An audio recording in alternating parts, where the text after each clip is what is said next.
నమస్తే సనాతన ధర్మ ప్రేక్షకులకి స్వాగతం. మనము తరచూ కొన్ని వీడియోస్ చేస్తున్నాం. అందులో భాగంగా నక్షత్రాలు అలాగే రాసుల వారీగా కొన్ని సిరీస్ చేశాం.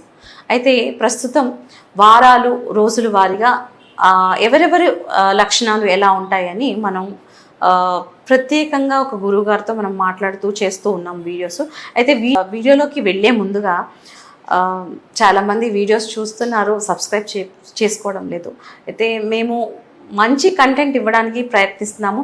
సో మీకు వీడియో కనుక నచ్చినట్టయితే లైక్ చేయండి, షేర్ చేయండి, అలా సబ్స్క్రైబ్ చేసుకోండి. అయితే మనతో పాటు ఉన్న అతిథి వచ్చేసి ప్రముఖ ఆస్ట్రాలజర్ అలాగే ఆధ్యాత్మికవేత్త గట్టుబల్లి సురేష్ బాబు గారు. వారితో మాట్లాడతాం. గురుగారు నమస్కారం. గురుగారు జై శ్రీమన్నారాయణ. అయితే గురుగారు ఆదివారం అనగానే ఆది అంటే సూర్యుడికి బాగా ఇష్టమైన దినం. మనం కూడా సూర్యభగవాన్ని పూజిస్తూ ఉంటాం. ఆదివారం రోజు పుట్టిన వాళ్ళ పరిస్థితి ఎలా ఉంటుంది, వాళ్ళ గుణగణాలు ఎలా ఉంటాయి, అలాగే వాళ్ళు ఏ రంగాల్లో రాణిస్తారు, వాళ్ళ విద్యా రంగం ఎలా ఉంటుంది, వాళ్ళ వివాహ స్థితి ఎలా ఉంటుంది? తపయోపలే ఆది కాక్ష అంటే మనము చేసేటువంటి పనిని మనము ఆశించకుండా మన వద్దకి వచ్చేటువంటిది, ఆకాంక్షించకుండా వచ్చేటువంటిదే వరం అంటారు. అలాంటి వరం మనం కోరికల కన్నా కూడా మనం అడగకుండా మనకు కావాల్సినటువంటిది మనకి చెంతక చేరితే ఎట్లా ఉంటుందండి? అదే ఆదివారం. కాక్ష అనమాట. ఆకాంక్షిస్తూ మనం ఏదైతే అనుకుంటామో మన కళ స్వప్నం కూడా నిజమైనటువంటిది కాలం ఉంటుంది అంటారు. అది ఆదివారం.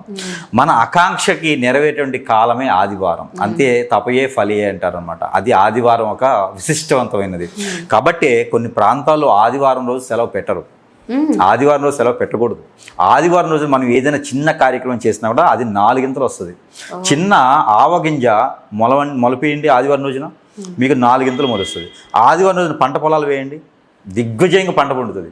ఆదివారం రోజున ఏదైనా కార్యక్రమం మొదలు పెట్టండి, ఆది అంతం లేకుండా వెళ్ళిపోతూనే ఉంటుంది. మనకి మీకు అశోక చెట్లు ఐడియా ఉన్నాయా? అశోక చెట్లు ఎంత ఎత్తుతాయి?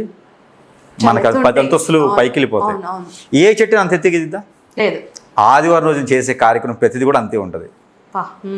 అంత గొప్ప విశిష్టవంతమైనది ఆదివారం. జనరల్ గా ఈ బ్రిటిష్ వాళ్ళు వచ్చాక ఆదివారమే సెలవు ఇచ్చారు. అది బ్రిటిష్ వాళ్ళు ఇచ్చింది కాదండి. బ్రిటిష్ వాళ్ళు మంగళవారం సెలవు పెట్టారు. అంటే ఎక్కువగా మనం నాన్న ఏంటంటే ఈ బ్రిటిష్ వాళ్ళు వచ్చాకే ఆదివారం మనం అన్ని చేయడం మొదలెట్టాం. ఇంతకు ముందు మనం ఎప్పుడైతే ఉందో ఆదివారం ఎక్కువ ఆది అంటే మొదలవుతుంది. దానికి రీజన్ ఉంది, ఎందుకు చెప్తా. బ్రిటిష్ వాళ్ళు ఆదివారం ఎందుకు పెట్టారు తెలుసా? ఇండియన్స్, భారతీయులు ఆదివారం రోజున పని చేస్తే వీళ్ళు డెవలప్ అవుతారు, మంచి స్థాయికి వస్తారు. మరి అలాంటప్పుడు ఆదివారం సెలవు ఇస్తే అందుకు ఎందుకు నేను చెప్పా కదా, ఆవు గింజంత సుమారుగా వేస్తే కూడా మంచి చెట్లు మొలిస్తే కింటాల లెక్కన ఆవాలు అవుతాయి అన్నప్పుడు మరి భారతీయులు మంచి స్థాయిలోకి రావడం అనేది వారికి ఇష్టం ఉండదు కదా. అందుకే ఆదివారం సెలవు పెట్టారు, మనకేం పని చేయకుండా. కాబట్టి మీరు చూడండి, గమనించండి. ఆదివారం మీరు వర్క్ చేయండి, ఏదన్నా ఇంట్లో ఏదైనా వర్క్ చేయండి, బయట ఏదైనా వర్క్ చేయండి. ఆదివారం చేసేటంత సక్సెస్ఫుల్ వేరే ఏ వారంలో ఉండదు. ఎందుకంటే భానుడు స్వయంగా మనకు వరాలు ఇస్తాడు. సూర్యచంద్రులు మన కులదైవం కాదు, గోత్రదైవం కాదు. సూర్యచంద్రులు మన భూకోళాకరికి దేవతలు సుమరు. అలాంటి దేవాది దేవుల యొక్క కృపా కటాక్షాలు మన పైన ఖచ్చితంగా ఉంటాయి. మానవాళి కాదండి, భారతదేశంలో కాదండి, భూమిపైన 64 లక్షలు కాదు, ఇప్పుడు 84 లక్షల జీవరాశులు, చెట్లు, కొండలు, గుట్లు అన్నీ వస్తాయి. అందులో 84 లక్షల జీవరాశులు కూడా కొనసాగుతూ ఇంకా కూడా ఉన్నాయి అంటే కనుక అది ఒక సూర్యచంద్రుల యొక్క ఆరాధన వలనే అని మనం చెప్పుకోవాలి. అలాంటి సూర్య భగవానుడికి ఇష్టమైనటువంటి రోజుగా మనం పరిగణలో తీసుకుంటూ పీఠాది అటువంటి ఆ శక్తి పీఠాలైనటువంటి ఆది పరాశక్తులైనటువంటి అమ్మవారి యొక్క స్వరూపంగా ఇష్టపడేటువంటి రోజు కూడా ఆదివారం అయినప్పటికీ కూడా మనందరం కూడా కోరిన కోరికని తీర్చే విధంగా ఆదివారం ఉన్నప్పటికీ కూడా ఉంది అంటే కనుక ఆదివారం మనం చేసే ప్రతి పని కూడా కేంద్రీకృతమయ్యి సఫలీకృతమయ్యి మనకు అనేక రకాల రంగాల్లో కూడా ముందుకు వెళ్ళే విధంగా ఉంటుంది. కాబట్టి ఆదివారం రోజున అన్ని రకాలుగా ఆలోచించిన తర్వాతనే బ్రిటిష్ వాళ్ళు ఆదివారం సెలవు ప్రకటించారు. ఆదివారం రోజు సెలవు తీస్తే మన ఇప్పుడు ఉన్నటువంటి ప్రైమ్ మినిస్టర్ గారు ఆదివారం రోజు సెలవు తీసేస్తున్నారు. కారణాలు ఏంటంటే ఇవే, మెయిన్ రీజన్ ఇదే. ఇది ఏ భగవద్గీతలో కాదు కదా, శాస్త్రీయంగా మనకు ఆదివారం అనేది చాలా పవిత్రవంతమైన రోజు. మనకి మీరు రామాయణ కాలంలో అక్కడ మనకి ఒక యాగం జరుగుతుంది, అశ్వమేధ యాగం. అశ్వమేధ యాగం జరిగిన తర్వాత పార్వతీ అమ్మవారు రావణ వారిని కలిశారు. ఆహా. ఈ అశ్వమేధ యాగం ఎప్పుడు జరుగుతుంది? ఆదివారం జరుగుతుంది.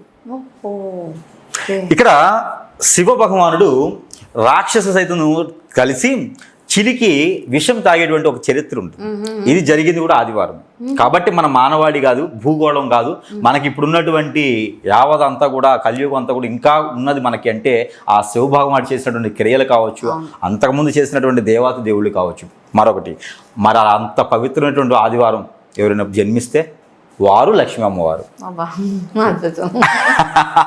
ఆదివారం రోజున జన్మించే ప్రతి ఒక్కరికి కూడా ఆ ఒక రవి భగవానుడి కృపా కటాక్షలు ఉంటాయి. ఈ రోజు లేదు అని బాధపడరు, ఉన్నది అని గర్వించరు. అలాంటి వ్యక్తిత్వం ఎవరికి ఉంటుంది అంటే, అలాంటి వాళ్ళు మన పద్యలు ఎవరైనా ఉన్నారా అంటే వాళ్ళు ఆదివారం పుట్టిన వాళ్ళే. గర్వం లేకుండా, వ్యక్తిత్వం లేకుండా, మంచితనంతో, మంచి సాంప్రదాయ బుద్ధివత్తులుగా ఉంటూ, అందరిని ఆకట్టుకుంటూ, ఎవరికి ఎలాంటి వరులు కావాలో అవన్నీ కూడా సమకూర్చిగా ఉంటూ, పెట్టినింట్లో పుట్టినింట్లో పేరు ప్రఖ్యాత హోదా పోకుండా అందరిని ఆకట్టుకుంటూ పెత్తనం సాగించుకుంటూ ఉండేవాళ్ళే ఆదివారం ఆ పుట్టినవాళ్ళు. అంత గొప్ప విశేషవంతం. మరో మాట, ఆదివారంలో పుట్టితే పుట్టినింట్లో కన్నా మెట్టినింట్లో బాగా కలిసి వస్తుంది. పుట్టినింట్లో కన్నా మెట్టినింట్లో బ్రహ్మాండం కలిసి వస్తుంది. ఏం ఆలోచించే పని లేదు. ఏ వారంలో పుట్టిన వాళ్ళని సరే ఆదివారం రోజు పుట్టిన ఆడపిల్లని చేసుకున్నారంటే కనుక వారికి ఎవరు అడ్డం పడలేదు. అసలు చూసేది లెక్కేసుకోవడానికి సార్ టైం సరిపోదు వాళ్ళకి. ఇంకో చుట్టాలని కొని తెచ్చుకోవాలి, డబ్బులు లెక్కేసుకోవడానికి. అంత ఆస్తులు పెరుగుతాయి వాళ్ళకి. ఎక్కడి నుంచి వస్తే తెలియదండి. వాళ్ళు లెక్కేసుకోవడానికి మా దగ్గర ఒకటి ఉంటుందండి. పెదరాడి మూవీలో వాళ్ళ చెల్లెలు వస్తే మా కొడుకుని శిక్షించకండి అంటే, నాకు ఆస్తులు వేలాది ఉన్నాయండి, అవన్నీ నా చెల్లికి రాసి ఇచ్చేసేయి, నాకు ఎక్కడెక్కడ ఎన్ని ఆస్తులు ఉన్నాయో తెలియదు, కానీ నీతికి న్యాయానికి ధర్మానికి అయితే మాత్రం నేను కట్టుబడి ఉంటానని చెప్పి రజనీకాంత్ గారు మాట్లాడతారు. అదేవిధంగా ఈ ఆదివారం పుట్టిన వాళ్ళు మెట్టినింటికి వెళ్తే వాళ్ళ ఇంట్లో కూడా ఎక్కడెక్కడ ఎన్ని ఆస్తులు ఉన్నాయో తెలియదు అంటారన్నమాట. అంత ఆస్తి పనులు అవుతారు. పెళ్లి చేసుకున్నప్పుడు అప్పులు ఉంటాయి. పెళ్లి అయిన తర్వాత మెట్టినింట్లో కోడలు రాగానే ఆస్తులు పెరిగిపోతూ ఉంటాయి. గొప్ప విశేషం. ఆడపిల్ల ఆదివారం పుట్టి ఉంటే కనుక ఏం ఆలోచన కళ్ళు మూసుకుని తాళి కట్టేయాలి. చాలా అదృష్టవంతులు. అది పెళ్ళిన వాళ్ళు వద్దండి, పెళ్లి కనవారు ఉంటేనే తాళి కట్టాలి. అలానే ఆదివారం పుట్టిన వాళ్ళకి బాధ్యత బాగా తెలుసు. వాళ్ళు చాలా బాధ్యతగా ఉంటారు. ఎన్ని కష్టాలన్నా రాని ఎదురు వాళ్ళకి ధైర్యం చెప్తారు. వీళ్ళకి ఆరోగ్యం బాలేదనుకోండి, నాకేం కాదు పో, నేను చూసుకుంటా పో, వీళ్ళే చూసుకుంటా అని చెప్పి ఎదుటి వాళ్ళ ధైర్యం చెప్తుంటారు. అంత గొప్ప విశేషవంతులు దొరకాలంటే చాలా అదృష్టం ఉండాలి. అలానే ఆదివారం పుట్టిన వాళ్ళకి మహాలక్ష్మి, వాళ్ళ దగ్గర డబ్బులు ఎప్పుడు ఉంటాయి. ఈ రోజు పని లేదు కదా, నీ దగ్గర డబ్బులు ఎప్పుడు వచ్చినాయి అంటే వాళ్ళ దగ్గర సమాధానం ఉండదు, కానీ డబ్బులు ఉంటాయి. ఎప్పుడు డబ్బులు ఉంటాయి వాళ్ళ దగ్గర, ఎప్పుడు సంపద ఉండదు వాళ్ళ దగ్గర. అదేంటో నాది లేదు, ఈ రోజు లేదు అనుకోవడానికి లేదండి. వాళ్ళ దగ్గర డబ్బులు ఎప్పుడు ఉంటూ ఉంటాయి. రెండోది, ఆ రవి భగవాన్ యొక్క కృపా కటాక్ష వీరి పేరు ఖచ్చితంగా ఉంటుంది. వీరు బాగా సినీ రంగంలో, రాజకీయ రంగంలో, మార్కెటింగ్ రంగాల్లో, బ్యాంకింగ్ సెక్టార్స్లో బాగా రాణిస్తారండి. విపరీతంగా రాణిస్తారు. చదువు తక్కువ ఉన్నప్పటికీ కూడా మంచి నాలెడ్జ్ ఉంటుంది. చదువులు తక్కువ ఉంటుంది కానీ నాలెడ్జ్ బాగుంటుంది. అందరు నాకు తక్కువ ఉంటుంది, పెళ్ళి అవుతుంది, పిల్లలు పుడతారు, జీవితం చాలా అద్భుతంగా ఉంటుంది. ఆ ఇంట్లో ప్రతి ఒక్కరు కూడా వీరి మీద ఆధారపడి ఉంటారు. ఆదివారం రోజున చిన్నపిల్లలైనా పెద్ద పిల్లలైనా ఇంట్లో పుడితే ఉంటే, ఆడపిల్లైనా మగపిల్లైనా ఉంటే కనుక ప్రతిమ వాళ్ళు ఎవరు ఏ పని చేసుకునే పని లేదు, అన్ని బాధ్యతలు వీళ్ళు చూసుకుంటారు. అదొక గొప్ప విశేషవంతం అనమాట. అంత గొప్పది ఆదివారం. ఎవరైనా మన ఇళ్లలో ఆదివారం రోజు పుడితే వాళ్ళని ఏడిపించకూడదు. ఏడిపించారా ఆ కర్మల పాపం మన తగులుతాయి. ఆ ఏడుపు దగ్గర సాయంత్రానికి మనకి ఇబ్బంది అవుతుంది. కాబట్టి ఇది శాపం. ఆదివారం రోజున ఇది శాపం అన్నమాట. ఎందుకంటే మనము ఎండకి ఉండేసి నాకు ఎండ బాగా వస్తుందని చెప్పి సూర్యుని తిట్టుకుంటామా, దానికి తగ్గట్టు ప్రికాషన్ మనం తీసుకుంటాం. అలానే ఆదివారం రోజు పుట్టినటువంటి ఆడపిల్లలైనా మగపిల్లలైనా సరే వారి వల్ల మనకి మంచి జరుగుతుంది. వాళ్ళు మోసం చేసే తత్వం ఉండదు, బాధ్యత తీసుకుంటారు. ఒకసారి మాట ఇచ్చారంటే ఆ మాట నిలబెట్టుకోవడం కోసం ఎక్కడ దాకా వెళ్తారు. వాళ్ళు ఏ పనైనా చేస్తారు, మాట నిలబెట్టుకుంటారు. తల తాకటని పెడతారు, వాళ్ళు మాట నిలబెట్టుకుంటారు. అంత వ్యక్తిత్వం గల వాళ్ళు కలియుగంలో ఉండరండి.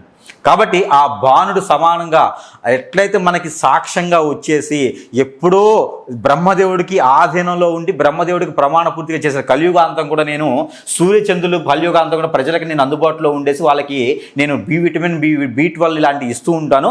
ప్రజలందరూ కూడా నిద్రలేపుతుంటాను. ప్రజలందరూ కూడా మంచి వనరులు, పంట భూములు పండించే విధంగా నేను ఎట్లయినా సాక్ష్యంగా చెప్పుకున్నారు అప్పట్లో.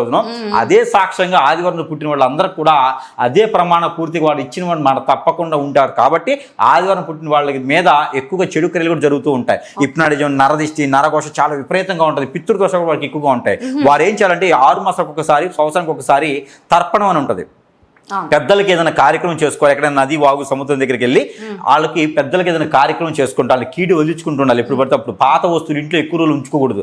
బట్టలు కానీ 3 సంవత్సరాలకు ఒకసారి మారుస్తూ ఉండాలి. పాత వస్తువులు పూర్వీకుల వస్తువులు ఏదైనా ఉంటే తీసేసుకుంటూ ఉండాలి. ఇంటిని శుద్ధి చేసుకుంటూ ఉండాలి. సొంత ఇల్లు అయి ఉండాలి. వీళ్ళకి అద్దెలు లాంటివి పెట్టుకుంటే కలిసి రాదు. అలానే వీరికి తూర్పు దిశ వారికి బాగా కలిసి వస్తుంది, దక్షిణ దిశ ఉత్తర దిశ కూడా బాగానే కలిసి వస్తుంది. వీరికి orange colour, tomato colour, red colour, white colour బాగుంటాయి. వీరికి నెంబర్స్ కూడా 5, 7 2 నెంబర్ వీరికి అద్భుతంగా ఉంటూ ఉంటాయి. వీరికి దిశలు కూడా మనం మాట్లాడుకున్నాం కాబట్టి అన్ని రకాల బాగుంటుంది. ఈ రకంగా ముందుకెళ్తే సూర్య భగవానుడికి వీరు ఎక్కువ ఆరాధించుకుంటూ ఉండాలి. అలానే దత్తాత్రేయ స్వామికి, సాయిబాబా గారికి ఎక్కువ ఆరాధించుకుంటాలి. అమ్మవారికి కూడా ఎక్కువ ఆరాధించుకుంటూ ఉండాలి. కుంకుమచ్చం చేయించుకుంటాలి.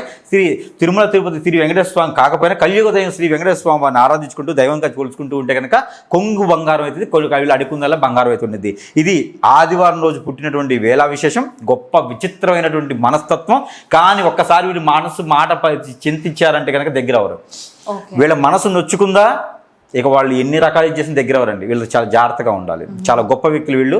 దాని తగ్గట్టుగా ముందుకు వెళ్తే అదృష్టవంతులు ఎదుటి వాళ్ళు అవుతారు వీళ్ళ దగ్గర ఉంటే. నిజంగానే చాలా చక్కటి విశ్లేషణ గురుగారు. వారాల వారిగా, రోజుల వారిగా అంటే కొత్త విషయాలు తెలుసుకున్నాను. నిజంగానే మనం జనరల్గా రాసులు చూస్తాము, నక్షత్రాలు చూస్తాము, రోజువారీగా చూడము. ఇంతే ఈ వారాల్లో ఈ రోజుల్లో కూడా ఎంత మంచి లక్షణాలు ఉన్నాయి, పుట్టిన వాళ్ళ ఇంత సక్సెస్ ఉంది అని నిజంగా చాలా చక్కటి విశ్లేషణ మీది. ధన్యవాదాలు.